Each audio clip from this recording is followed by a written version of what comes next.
Hey guys, it's Austin here, and today I got another video for you, and today we're doing top 5 disappointing games on the PlayStation Vita. But before I get into it, I just want to say, just because games are on this list, it doesn't mean the games are bad. It just means me and basically along with the whole other Vita community, we just kind of expected a little more, and it just fell short in reaching our goals, so that's why they're on the list. But let's just get right into the video. With our number 5 spot, we have Unit 13. This game is actually a fun game. I actually really enjoyed it. It does get boring quick, but the reason for that is why it's disappointing. There was no multiplayer. This game was everything it needed to be at launch. It was a shooter, it had an online community through co-op, and it had a grind aspect of the game.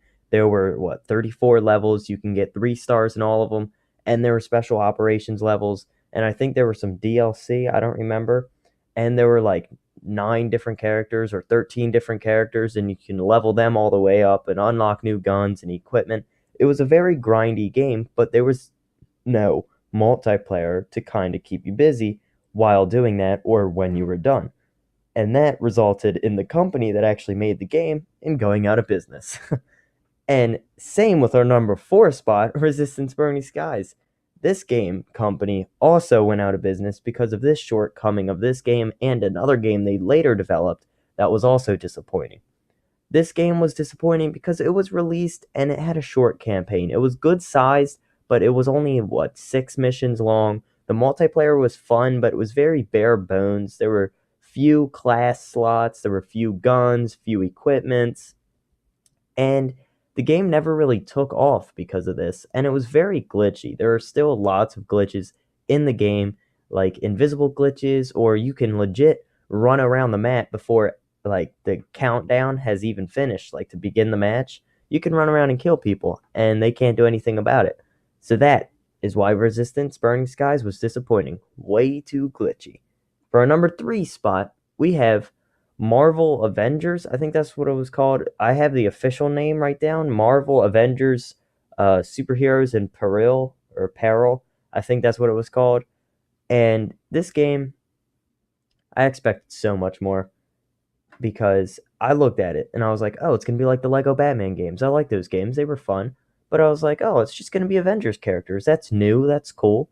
I played it. It's not like that because you play as one character and you can't swap to another character and really swap back whenever you want. You have to be a character and you charge up the next character, and you can finally be that character for all of 10 seconds because you tap their icon in the top right. They come into a really cool move that like kills like 15 enemies, and then they go back and now you're playing as whoever. So yeah, that's what the character swap was. It didn't even play like any other Lego game. It played completely different, and it was just terrible. I beat the first mission and I was like, yeah, I'm never doing this again. I deleted it, and I wish I got my $30 back. But this one kind of upsets me. Our number 2 spot, Batman Return to Blackgate. I remember seeing the trailer for Batman Arkham Origins, and I got hyped for that game. And it said it was on Vita, and I was like, no, that's too good to be true. There's no way.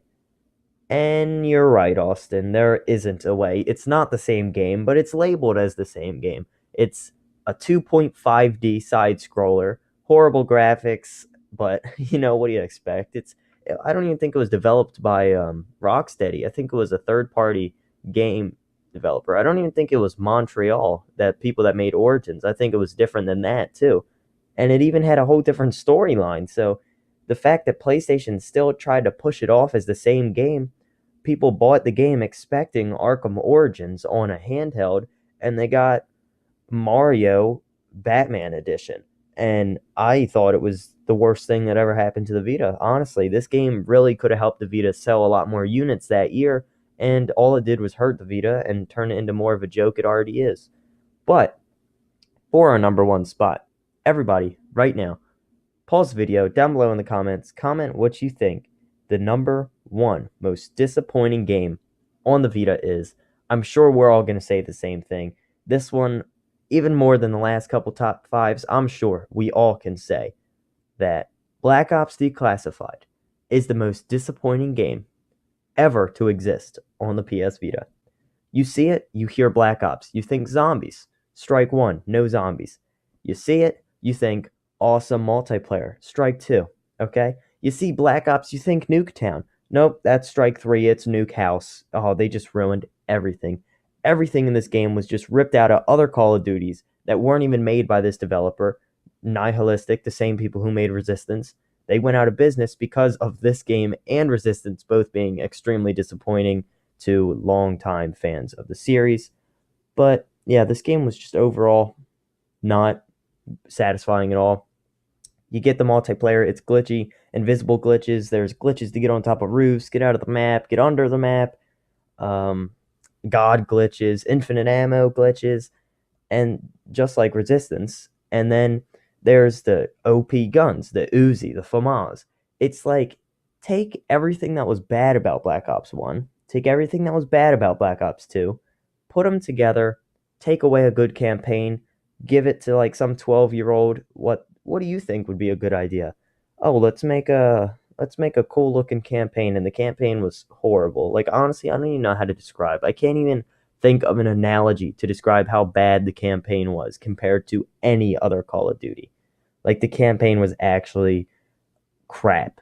There was no real story to it. Like, I played it all the way through multiple times. Yeah, the 3-minute long missions too. Like a 30-minute campaign, and the missions are all over the place. It's more of a spec ops. It's not like a campaign. That's probably why they call it operations and not campaign. But yeah, they threw away zombies. They put in hostiles, which is taking survival mode out of MW3, take everything good about it and put what's left into Black Ops Declassified. Horrible connection, ad hoc. Nobody even used that. They should have took that out. And the leaderboards were even messed up. If you go to your, like, the barracks, which is your personal stats for your account, your highest kill streak, mine, it says 4. We all know anybody with 2 fingers can get a higher kill streak than 4. I even have a video on my channel of me getting a 17 kill streak, and that was a while ago, and it still says highest kill streak is 4. So yeah, the game just extremely disappointing. There's so many things wrong with it.